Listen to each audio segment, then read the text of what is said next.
les documents ont été remis à l'évêque Pascal Moukouna par le propriétaire qui est M. Kancha, qui lui a remis régulièrement les documents pour qu'il les garde dans le cas où il viendrait à mourir, qu'il aide sa famille à organiser la succession. Ce sont des documents qui lui ont été rendus, donnés légalement, si les faits étaient sérieux. Et en plus, devant les juges, Mme Tibola a déclaré que c'est elle qui avait placé la caméra dans les véhicules pour filmer la scène. Ça veut dire en d'autres termes qu'elle n'a pas été violée, que c'est elle-même qui a préparé son coup parce qu'elle voulait à tout prix avoir des documents qui ne lui appartenaient pas et en même temps elle tenait à avoir cette vidéo pour forcer l'évêque Pascal Moukouna à lui donner les documents. Et vous dites que c'est un viol? Voilà, c'est parti très chers internautes, la Vision Plus Télévision, vous nous suivez de partout. Vous êtes de la diaspora, mais également ici en RDC. Merci pour l'encouragement, pour le message, la suggestion, alors les autres Robert a dit solo et dossier Moukouna affaire pasteur Moukouna na Mami Tibola et comme parce que soupçon est bimi tribunal il y a grande instance et Kinshasa Kalamu il y a eu de soupçons que Makamon il y a bien été Kikuna pour que l'évêque Moukouna, les visionnaires, il y a assemblée chrétienne de Kinshasa à Boyi instance Wana et de la dossier naïe. Qu'est-ce qui s'est passé exactement? Jean-Claude Katende, Azali numéro 2 à mouvement, il y a éveil patriotique, il y a pasteur Moukouna qui est en détention en prison. Maître Jean-Claude Katende, bonjour et bienvenue. Bonjour, merci. Alors, tout le monde qui n'a pas dit na radio moro local, qu'on dénonçait flou et ça existait dans le dossier à évêque Pascal Moukouna. Où ils allaient traiter à partir du tribunal en grande instance, il y a Kinshasa Kalamu. Qu'est-ce qui se passe justement?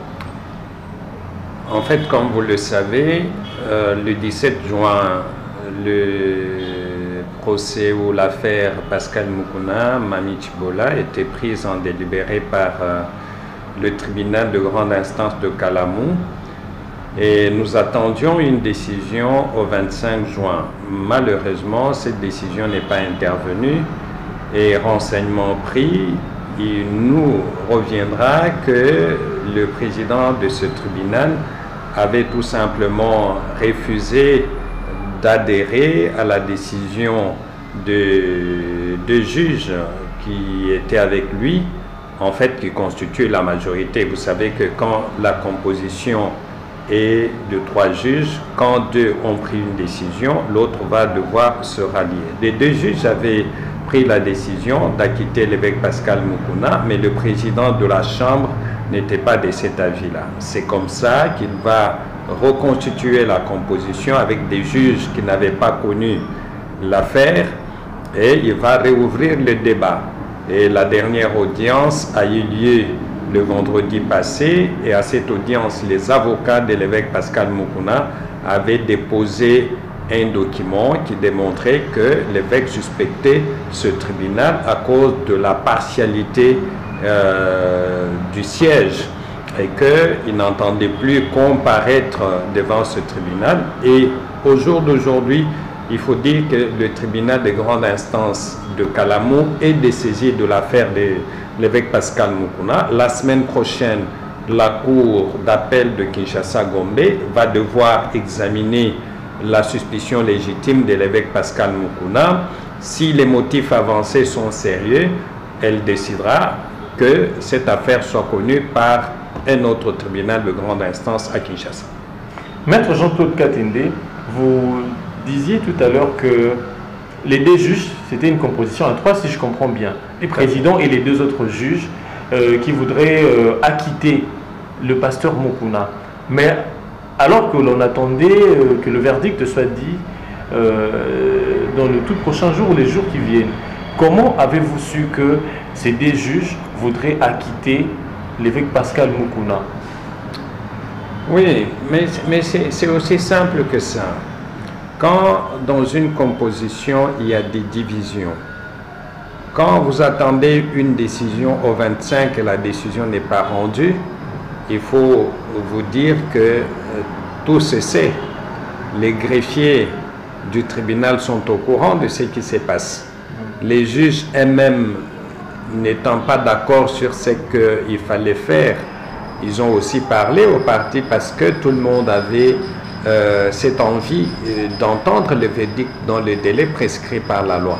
Et c'est de cette façon, et surtout quand les juges ont pris la décision de remplacer les deux juges qui étaient contre sa décision de condamner l'évêque Pascal Moukouna, il était tout à fait normal que tout le monde sache pourquoi on remplaçait les juges qui avaient connu de l'affaire par de nouveaux juges. Et tout ça, ça fait que tous les secrets ont été mis à découvert. Maître Jean-Claude Katende, qu'est-ce que vous reprochez au juge président du tribunal des grandes instances de Kinshasa-Kalamu? Bon, à ce que je sache, la justice est indépendante. Le président de cette instance-là n'a pas d'accointance avec le Front commun pour le Congo. Ce que je dois vous dire, c'est que d'abord, nous nous sommes posé des questions. À l'audience du 17, les juges dont vous parlez avaient pris l'affaire en délibéré ensemble avec ses collègues. Et donc, après les délibérés qu'ils ont eus, nous n'avons pas compris pourquoi les juges devaient réouvrir les débats.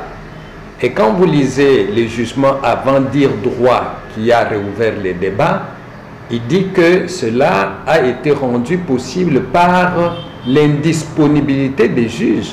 Or, les juges ne sont pas indisponibles. Les juges ont seulement refusé de signer avec lui l'avant-dire droit, réouvrant les débats au motif que, à l'audience du 17 juin, le tribunal s'était prononcé comme étant suffisamment éclairé par les parties et qu'on ne voyait pas une autre possibilité de réouvrir les débats. Voyez-vous? Et donc, nous posons la question de savoir, mais pourquoi on a réouvert les débats? Or, pour réouvrir les débats, il faut qu'il y ait une raison. Et cette raison doit être vraie, sérieuse et pertinente.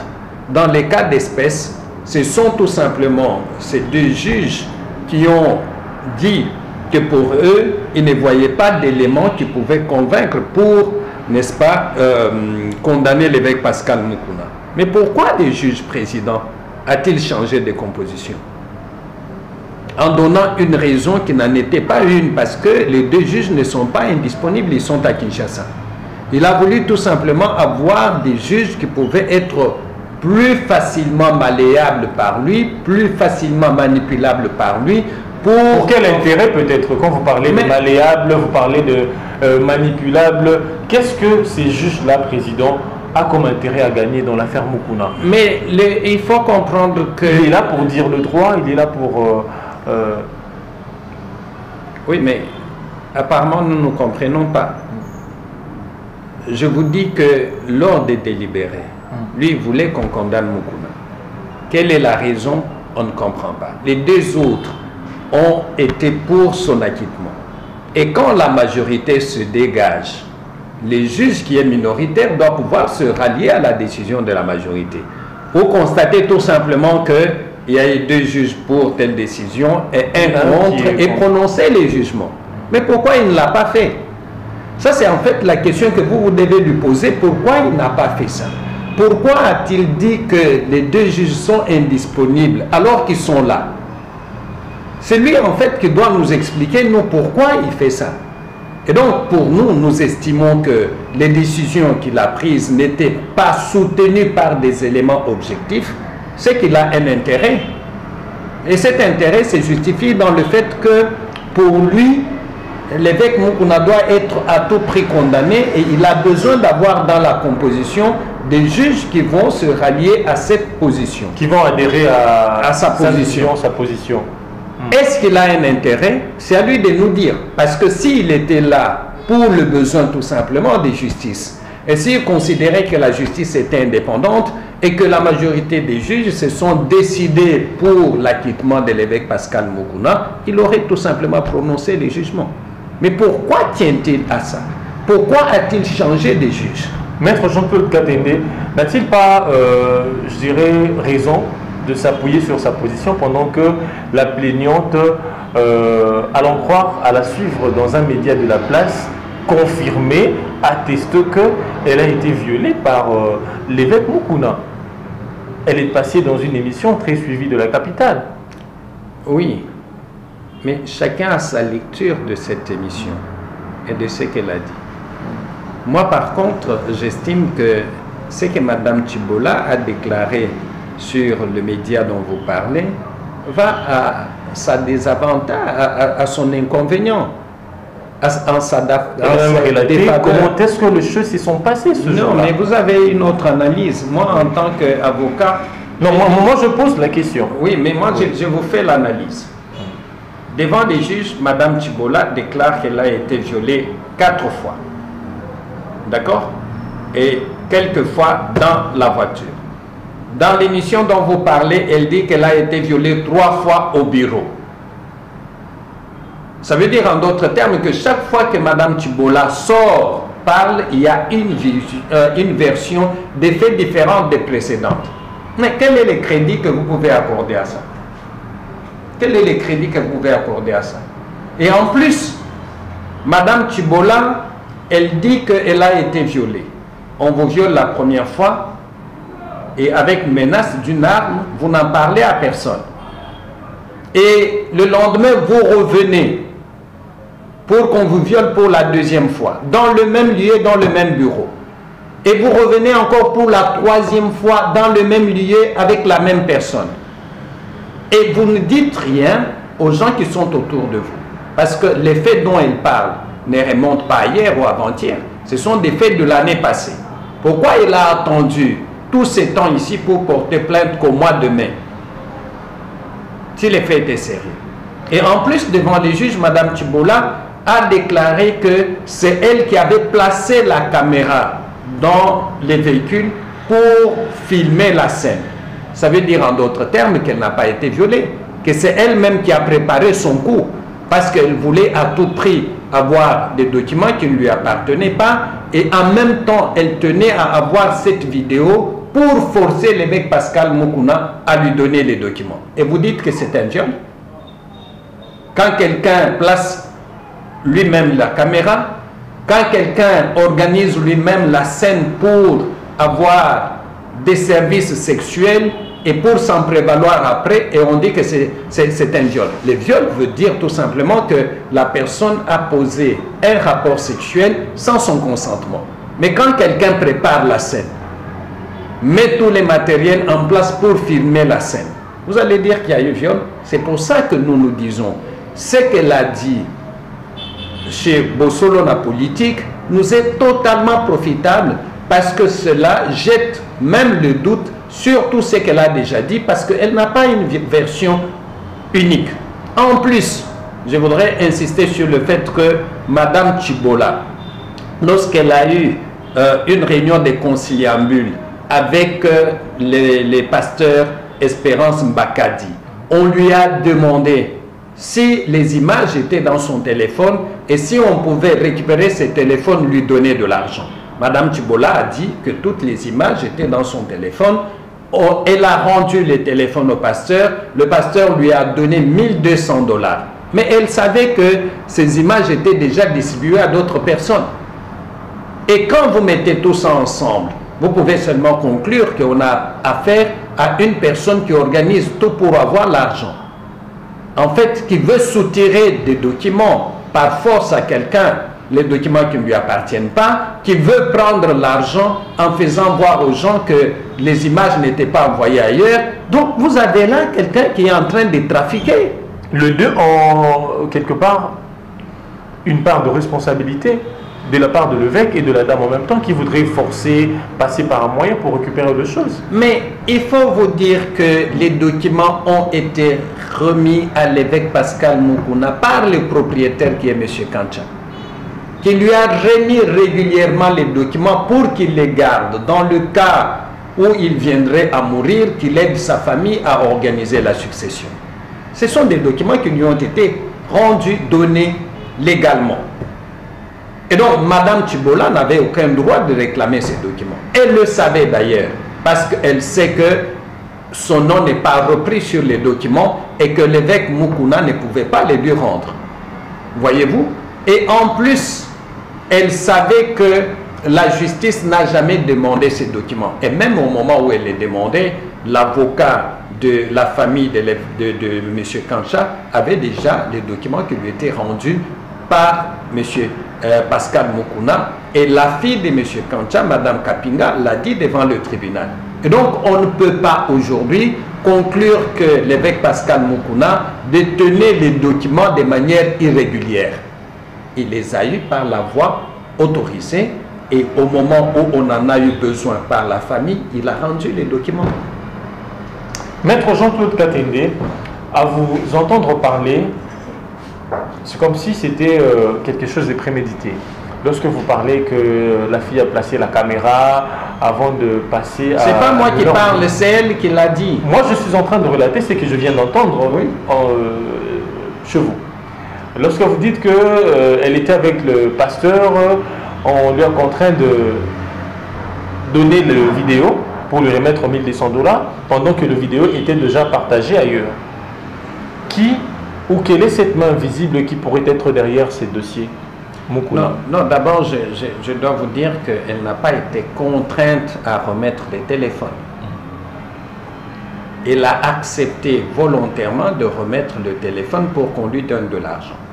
Ce qui a été fait. Et il y a des documents qui ont été signés par elle à ce propos-là.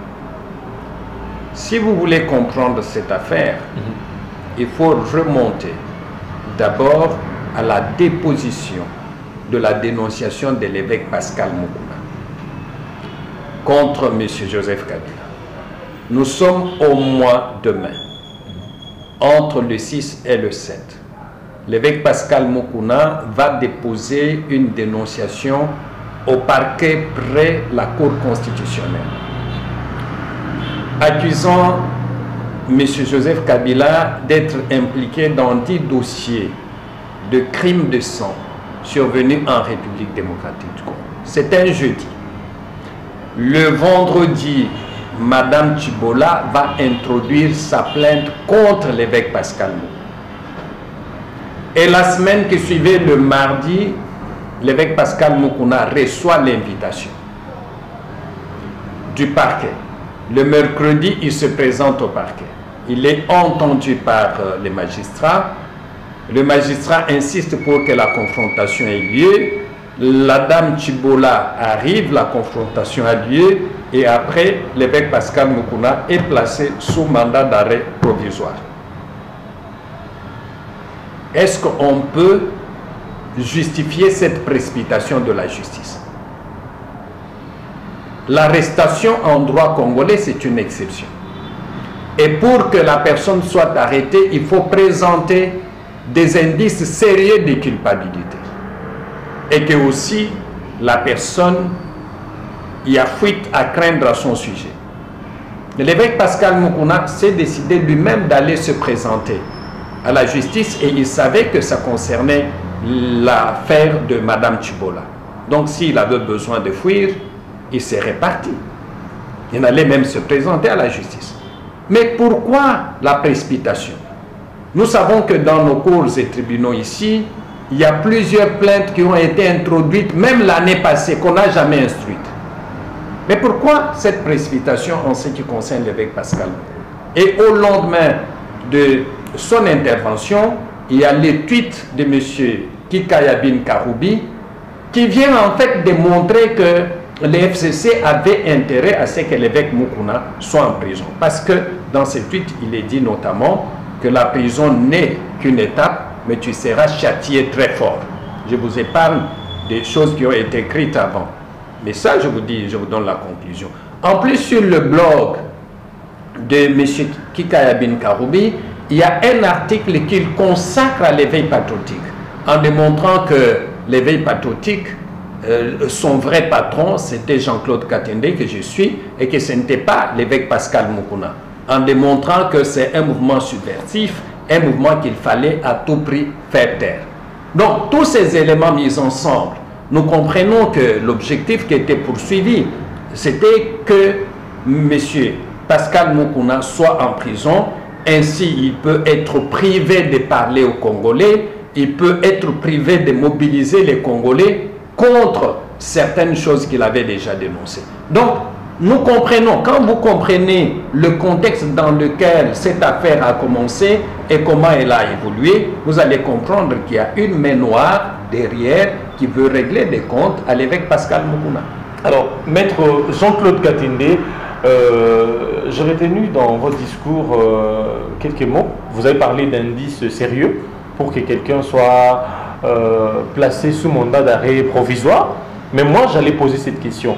Est-ce que le fait que la dame soit en possession de la vidéo et le fait qu'elle-même soit comme témoin de cet acte ne sont pas des indices sérieux devant la justice? Je ne suis pas avocat, mais vous allez répondre à ça. Et puis, en remontant du dossier Kabila, Mukuna, aujourd'hui, le chef de l'État en venant, il a parlé de l'État de droit. Il est passé au ménage de l'appareil judiciaire congolais une ou deux fois. Quelle relation faites-vous entre le Front commun pour le Congo et les juges, les magistrats au niveau de la justice? D'abord, il est important que je vous dise que quand vous lisez la plainte introduite par Mme Chibola, elle dit notamment qu'il y a eu un accord entre elle et l'évêque Pascal Mukuna pour qu'elle fournisse des services sexuels et que l'évêque lui donne les documents. Quand il y a accord, ça veut dire qu'il y a consentement. Et quand il y a consentement, on ne peut pas parler du viol. Et cette plainte est écrite par Mami Chibola, pas en présence d'une arme que détiendrait l'évêque Pascal Mukuna. Et la plainte parle d'un accord. Ça veut dire en d'autres termes que madame était consentante pour qu'on couche avec elle et qu'elle donne les documents. C'est ce que ça veut dire. Ça, ce n'est pas un document qui vient de l'évêque. C'est un document qui vient d'elle et c'est par ces documents-là que la justice est saisie. Donc, il est clair que pour elle, il y avait un accord. Maintenant, quand vous parlez de la justice, il ne faut pas oublier que notre justice est en train d'être refaite par le président Félix Tshisekedi. Mais cette justice n'utilise pas de nouveaux magistrats, ni de nouveaux juges. Le président de la République n'utilise que les magistrats qu'il a trouvés. Et il estime que ceux à qui il a fait confiance sont les moins mauvais. Voyez-vous? Et que nous ne devons pas oublier que beaucoup de magistrats, avant ces deux tours de nomination faits par le président de la République, qu'ils ont été nommés par le président Kabila. Et que beaucoup ont gardé des liens avec les membres de l'administration du président Kabila.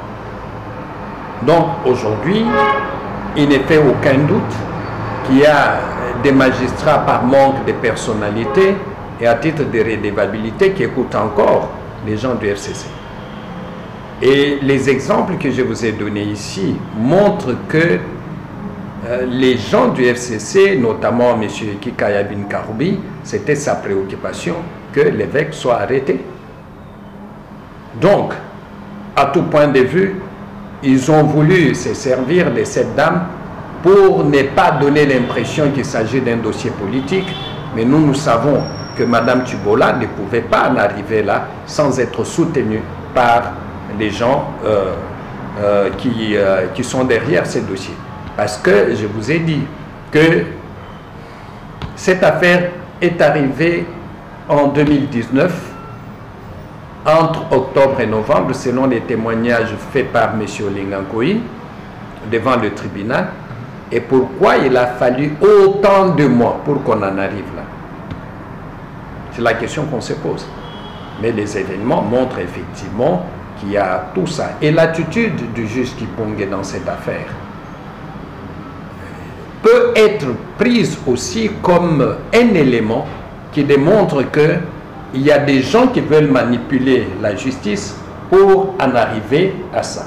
Et d'ailleurs, Dieu merci, le juge Kipongue, qui était président du tribunal de grande instance de Kalamou, vient d'être remplacé. Maître Jean-Claude Katende, parlons un peu de l'éveil patriotique, votre mouvement qui dénonce nuit et jour la malice, les crimes perpétrés par le régime Kabila.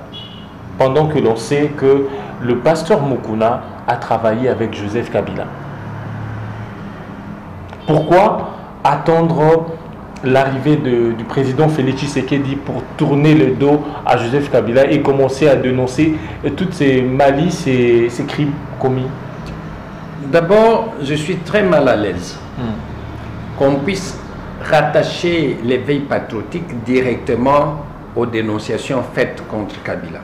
C'est comme si l'éveil patriotique existe parce que le président Kabila a fait ceci ou cela dans le passé.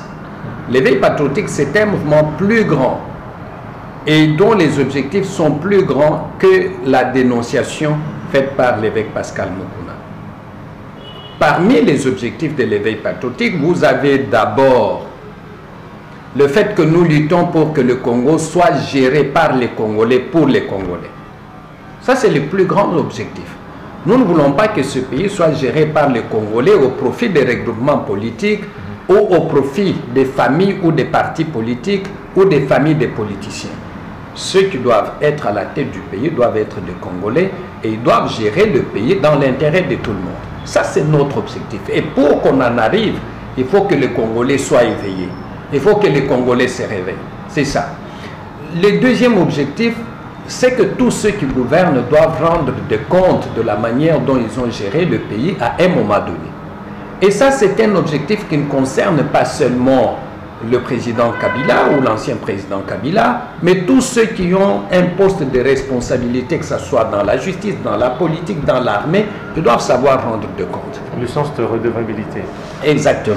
Ça, c'est notre objectif. Et pour y arriver aussi, il faut que le Congolais puisse s'impliquer. Comme nous l'avons vu pour les 3 propositions de loi, ça c'est déjà un éveil patriotique, où on a vu comment la population s'est mobilisée pour faire face à ça. Nous avons vu aussi le choix de M.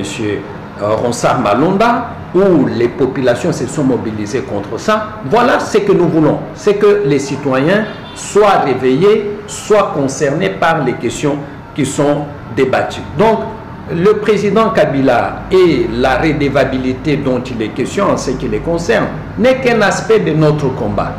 Maintenant, est-ce qu'il y a une loi qui dit quelque part que si vous avez travaillé avec une personne, il faut le quitter à tel ou tel autre moment? Non.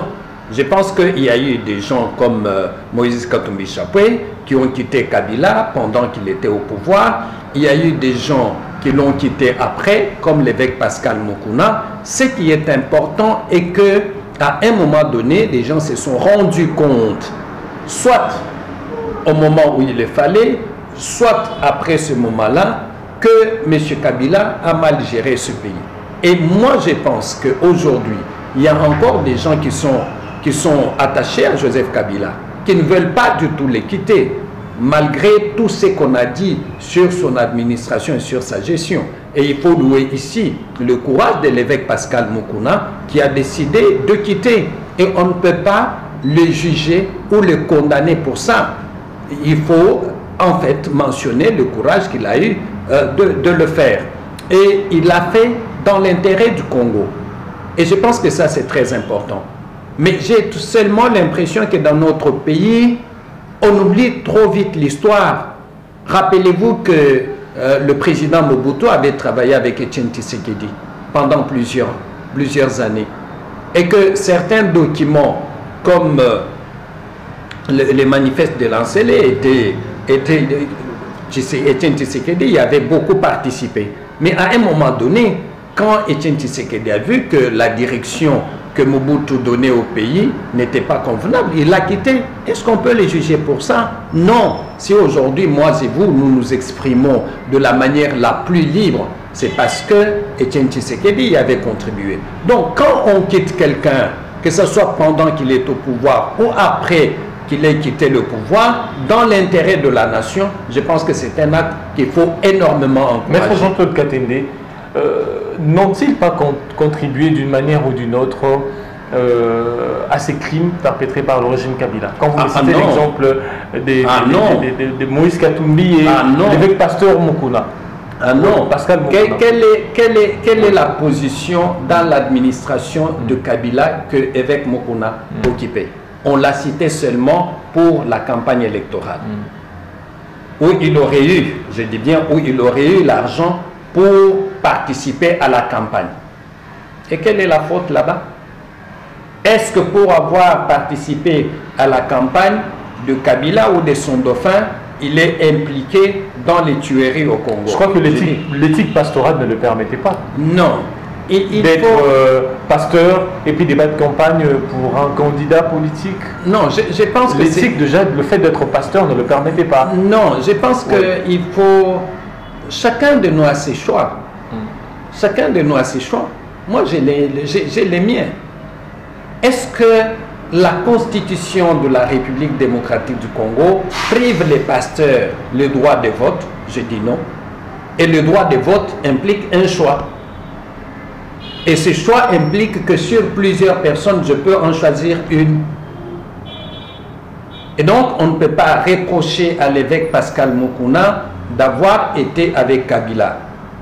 Et je ne vois pas quoi de concret on peut lui impliquer. À part le fait qu'il était avec Kabila, à part le fait qu'il aurait eu l'argent pour faire sa campagne, quoi d'autre on peut lui reprocher? Quoi? Voilà, merci beaucoup. Voilà, merci beaucoup, très chers internautes. Vous venez de suivre Maître Jean-Claude Katende. Il est le numéro 2 de l'éveil patriotique. Il est aussi parmi le collectif d'avocats. Non. Non? Non. Il est le numéro 2 de l'éveil patriotique qui est chapeauté par le pasteur, le visionnaire de l'Assemblée chrétienne de Kinshasa, qui est en détention, dont l'on attend encore le verdict, peut-être qui sera rendu dans le tout prochain jour. Merci beaucoup, Maître Jean-Claude Katende, d'avoir répondu à nos questions. Avec plaisir. Voilà. Très chers internautes, Maître Jean-Claude Katende, Azali Bongo, numéro D à mouvement éveil patriotique, Oyo, évêque Mukuna Bandaki ko chapeauté, mouvement éveil patriotique, Ozaki n'a pas objectif néanmoins. Bolandi Bongo Maître Jean-Claude Katende Lobi que non, Makambo Boza Koloba, parce que Bakling de Loba, mais pourquoi les lots a tourné les deux à Kabila après arriver juste à un régime, il y a le président Félix Tshisekedi. Alors vos questions nous est parvenues. De poser à mon Maître Jean-Claude Katende à Yano Libino. Merci beaucoup pour la Nabiso. Beaucoup pour s'abonner à Vision Plus Télévision. Et rendez-vous et zoami dans le prochain numéro.